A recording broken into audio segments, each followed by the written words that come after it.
नमस्कार दोस्तों, आपका अपने YouTube चैनल पर स्वागत है। आशा करती हूँ आप सब अच्छे होंगे। हम भारत और पाकिस्तान मीडिया में राष्ट्रीय व अंतर्राष्ट्रीय मुद्दों पर डिस्कशन होता है, इसी पर मीडिया का रिएक्शन देखते हैं। वीडियो पसंद आए तो वीडियो को लाइक, शेयर और चैनल को सब्सक्राइब जरूर करें, जिससे मुझे भी मोटिवेशन मिल सके और आगे भी इसी तरह की वीडियो मैं आपको प्रोवाइड करवा सकूँ। फिर मुलाकात होगी आपसे अगले वीडियो में। जय हिंद, जय भारत। मैं अपने ही लोगों को समझाना चाहता हूँ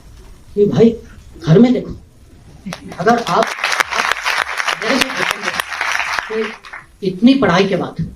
आपको क्या लगता है कि दुनिया के सबसे बड़े डिप्लोमेट कौन थे? मैं कहूंगा सबसे बड़े डिप्लोमेट एक श्री कृष्ण थे, एक हनुमान जी थे। सीरियस उत्तर दे रहा हूं मैं कि अगर आप उनको कूटनीति की परिप्रेक्ष्य से देखें कि किस सिचुएशन में थे, उनको मिशन क्या दिया गया था, किस तरीके से उन्होंने हैंडल किया था। और हनुमान जी ने तो माने उसके साथ इतना इंटेलिजेंस भी और मिशन के आगे भी बढ़ गए थे। उन्होंने सीता को वो कांटेक्ट भी किया था, पूरी लंका की खबर ली, लंका को जला भी दिया उसके। डॉक्टर जयशंकर जो मिनिस्टर फॉर एक्सटर्नल अफेयर्स हैं, उन्होंने फिर पाकिस्तान को जो है वो टारगेट किया और कहा कि जी country which sponsors terrorism, support terrorism. इन लोगों को एहसास हो या होगा कि हाँ यार, हम बाकी चीजें तो चले कर लेंगे आपस में, जब भी हम लड़ लेंगे बाद में भी लड़ सकते हैं, अगर मसाइल हल हो जाए तो चलो आपस में लड़ना फिर शुरू कर दें। और ये नया इंडिया क्या कॉन्सेप्ट है, ये पैराडाइम शिफ्ट क्या है, ये किस तरह की चीजें हैं। लेकिन वो नहीं करते, वो कहते नहीं यार पहले हम लड़ेंगे फिर देखेंगे यार आवाम की सोची जाएगी क्या हो क्या रहा है, करना क्या चाहते हैं। डॉक्टर जयशंकर को सुने तो वो कहते हैं कि जो इंडिया का जो स्ट्रेटेजिक कल्चर है वो the strategic culture needs to come from आपकी वो जो जैसे कहते हैं ना कि हिस्ट्री, वैल्यूज, कल्चर, इन चीज़ों से आता है। और वो नहीं, कुछ भी नहीं करना चाहते, ये वही करना चाहते हैं जो हमेशा से करते आए हैं कि कहीं ना कहीं से कुछ फंड मिल जाए, जो कि अब IMF की तरफ से भी सुना गया है कि थोड़ा सा ग्रीन सिग्नल है। प्रॉपर्ली कहते हैं कि जो इंडिया की डिप्लोमेसी है, वो अगर महाभारत टर्म में देखा जाए तो वो कहता है कि जो ग्रेटेस्ट डिप्लोमेट है वो श्री कृष्णा और हनुमान जी थे। कल डॉक्टर जयशंकर जो मिनिस्टर फॉर एक्सटर्नल अफेयर्स हैं, उन्होंने फिर पाकिस्तान को जो है वो टारगेट किया और कहा कि जी country which sponsors terrorism, support terrorism. और हमारा मसला ये है कि हमारा नेबर पाकिस्तान है, हमें इस तरह के चैलेंजेस हैं। ये बड़ी ऑब्वियसली दिस इज़ समथिंग जिसे कहते हैं ना समझने वाली चीज़ें हैं। ये हफ्ता वैसे भी वीकेंड तो चलो गुजर गया, लेकिन ये coming week is very important because India के जो नेशनल सिक्योरिटी एडवाइजर हैं अजीत डोवल साहब, वो अमेरिका आ रहे हैं। ऑब्वियसली बड़े स्ट्रेटेजिक लेवल पर डायलॉग हो रहा है, लेकिन there is a question, and that question is that is Pakistan really understanding what Dr. Jaishankar is bringing up to वो चीज़ें क्या लेके आ रहे हैं। और ये नया इंडिया क्या कॉन्सेप्ट है, ये पैराडाइम शिफ्ट क्या है, ये किस तरह की चीज़ें हैं। जैसे फॉर एग्जांपल अगर आप डॉक्टर जयशंकर को सुने तो वो कहते हैं कि जो इंडिया का जो स्ट्रेटेजिक कल्चर है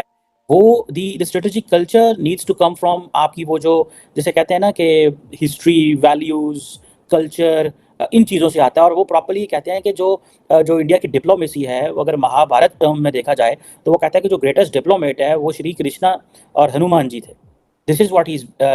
saying. And then doctor Jaishankar को अगर आप आगे सुने तो वो कह रहे हैं कि जो आज आप मल्टीपोलर इंडिया की बात कर रहे हैं तो that used to come from Kurukshetra जो थे उनकी तरफ से आती है। फिर एक फॉर एग्जांपल नॉन अलाइंड थे, कुछ ऐसे लोग भी थे, लॉर्ड्स थे, जो बलारामा और रुक्मा जो थे वो नॉन अलाइंड थे। इसी तरह फॉर एग्जांपल अरुण की वो बात करते हैं कि वो इमोशनली इंटरडिपेंडेंट थे। और कुछ ऐसे भी थे जैसे फॉर एग्जांपल कृष्णा जो थे वो स्ट्रेटेजिक पेशेंस दिखाते थे और बहुत चीज़ों को फॉरगिव कर देते थे। अब नाउ इसी तरह और बहुत सारी चीज़ें हैं कि आजकल क्योंकि दुनिया में रूल्स बेस्ड ऑर्डर की बात हो रही है तो करण जो थे वो इस तरह की चीज़ें जो है वो कहा करते थे। सो ये अगर आप देखें कि ये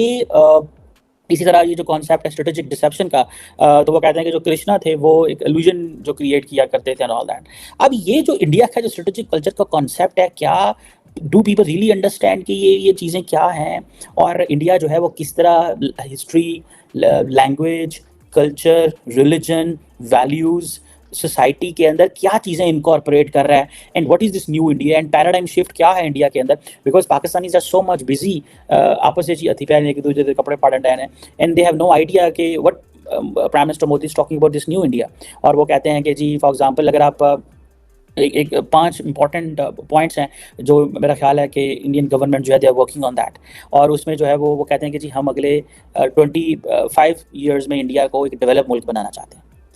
डेवलप मुल्क, ठीक है जी, जिसमें डेवलप मुल्क की पूरी डेफिनेशन है ठीक है जी, उसमें सारी बात है, पर कैपिटा इनकम ज़्यादा होगी, इसमें इंडस्ट्री ज़्यादा होगी, मुल्क अमीर होंगे। मैं कल किसी से बात कर रहा था हम यहाँ पे कि आज इंडिया की अगर लेट से जीडीपी 3-4 ट्रिलियन की है, लेट से ये 30 ट्रिलियन की है, 20 ट्रिलियन की होती है, 25 ट्रिलियन की होती है, तो look at the confidence India will have and look at how जो इंडिया के जो इंफ्रास्ट्रक्चर किस तरह का बढ़ेगा और जिस स्पेस से वो ग्रो कर रहे हैं 6-7% पे, that is something which is very very very important to look at. अब ये जो 25 साल में वो किस तरह डेवलप कर पाएंगे, क्या करेंगे, उनका क्या प्लान है, is this link to the political stability, is this link to the BJP, is this link to prime minister Modi and all that, क्या अगले 5 साल में वो किधर जाएंगे, क्योंकि दूसरी तरफ जो है क्या नाम है कांग्रेस वाले जब वो भारत जोड़ो यात्रा की बात कर रहे हैं, they believe that the prime minister Modi has basically divided the country and so and so. अब दूसरी चीज़ ये है कि जो ये बात करते हैं कि हमें अपने आप को कॉलोनियल माइंडसेट से लिबरेट करना है, जो कि अगर आपको याद हो जो क्या नाम है उनका ये जो बीबीसी की फॉर एग्जांपल डॉक्यूमेंट्री आई है, इसको उन्होंने सारा इंडिया उठ खड़ा हुआ, इंडियन मीडिया उठ खड़ा हुआ। हालांकि इंडियन मीडिया के बारे में कहा जाता है कि normally they do the governments line and all that, लेकिन ये जो चीज़ है कि जी कॉलोनियल माइंडसेट, सो ये टर्म बेसिकली और ये थॉट जो है कि इंडिया जो कॉलोनियल जो जिसे कहते हैं ना माइंडसेट को चैलेंज करेगा और ये कॉलोनियल उससे निकल आएगा, लिबरेट। मुझे बड़ी हैरान कर रही है, लेकिन ये मैं शायद एक दफ़ा पहले भी आज कल में ही कर चुका हूँ कि जब डॉलर बहुत ज़्यादा चला गया ऊपर, यानी 265 में इंटरबैंक में, ये 265 पे ओपन मार्केट में इससे महंगा है, तो इसहाक डार साहब कहते हैं कि पाकिस्तान दलदल में खड़ा है और माशी तरक्की अल्लाह के ज़िम्मे है। यार मतलब हम क्या शो करना चाहते हैं, हम करना क्या चाहते हैं कि हर हम करें खुद और मतलब जिम्मे डाले खुदा के कि यार बस वो करे, क्या करना चाहते हैं? मुझे ये बड़ी हैरानगी वाली बात मुझे लगी कि आप जो मर्जी खुद गलत मलत करते हो, जो करते हो कुदरत के खाते में डालते जाओ। नहीं, कुछ भी नहीं करना चाहते, ये वही करना चाहते हैं जो हमेशा से करते आए हैं कि कहीं ना कहीं से कुछ फंड मिल जाए, जो कि अब IMF की तरफ से भी सुना गया है कि थोड़ा सा ग्रीन सिग्नल है और नेक्स्ट वीक में शायद वहां से कोई टीम भी आएगी यहाँ पर विजिट करेगी और इनसे बातचीत के लिए और चीजें देखने के लिए और ये देखने के लिए कि जो उन्होंने कंडीशंस लगाई हैं वो इन्होंने एक्सेप्ट कर ली हैं और उसको इम्प्लीमेंट किया है या नहीं किया है, तो वो तो इन्होंने काफी हद तक कर लिया है और करते जा रहे हैं, चाहे वो फ्यूल प्राइसेस हो, चाहे वो इलेक्ट्रिसिटी बिल हो या दूसरी चीजें, चाहे डॉलर रेट हो, तो वो तो आप सब लोग जानते ही हैं। तो मेरे ख्याल से ये कुछ भी नहीं कर रहा है, ये सिर्फ इंतजार कर रहे हैं कि उधर से वो फंड मिल जाए। तो कम से कम कहा यह जा रहा है कि 6 मंथ्स ऐसे होंगे जिसमें ये थोड़ा सा और मैनेज कर पाएंगे और आफ्टर 6 मंथ्स एक बार फिर बल्कि उससे पहले ही जो है वो शायद फिर हमें यही प्रॉब्लम्स दोबारा से नजर आने लगेंगी। लेकिन बात सारी है कि जब IMF के फंड्स मिल जाएंगे और ये लोगों के ऊपर डिफरेंट टैक्सेस लगा देंगे और ये बात की जाएगी कि जी अब इन्होंने जो है वो इतना बिल देना है, इतना फ्यूल का देना है, तो वो पब्लिक कैसे करेगी? जो रोटी अभी 25 रुपए की मिल रही है वो 50 की हो जाएगी, तो एक आदमी जो मजदूरी करता है वो 50 रुपए की रोटी कैसे खाएगा, दाल के साथ या सब्जी के साथ? और सबसे बड़ी बात ये है कि सैलरीज तो वही रहेंगी, चाहे किसी मजदूर की हो चाहे किसी ऑफिस एम्प्लॉय की हो, उसमें तो कोई भी चेंजेस नहीं आएंगे। तो उसी सेम सैलरी के होते हुए ये सारे जो लोगों के एक्सपेंसेस होंगे उसको वो किस तरह से कर पाएंगे? ये बात है जो कम से कम मेरी समझ में तो नहीं। एक बुक थी वेटिंग फॉर अल्लाह और क्रिस्टीना लाम की मेरे ख्याल है, और बिल्कुल, और उसमें जिस तरह से बात की गई थी तो मुझे लग रहा है कि हम उसी सिचुएशन में चले गए